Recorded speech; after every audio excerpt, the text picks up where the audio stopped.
ಮೊಗ್ಗೊಂದು ಸೂರ್ಯನ ಕಂಡಾಗ ಅರಳಿ ನಗುವ ಹಾಗೆ ಈ ಮೊಗವೇಕೋ ಕಾಣೆ ಹೂವಾಯಿತೀಗ.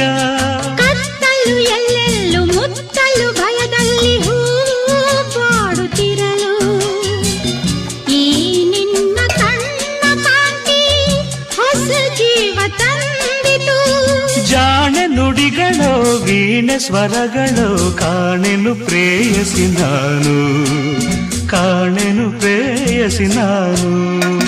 ಬಂದೆಯ ಬಾಳಿನ ಬೆಳಕಾಗಿ, ಬಂದೆಯ ಪ್ರೇಮದ ಸಿರಿಯಾಗಿ, ನನಗಾಗಿ ನನ್ನ ಜೊತೆಯಾಗಿ, ನನಗಾಗಿ ನನ್ನ ಜೊತೆಯಾಗಿ. ಸ್ನೇಹದ ಮಾತಿನಿಂದ ಪ್ರೀತಿಯ ಜೇನಿಂದ ತುಂಬುತ್ತಾನಂದ ಬಂದೆಯ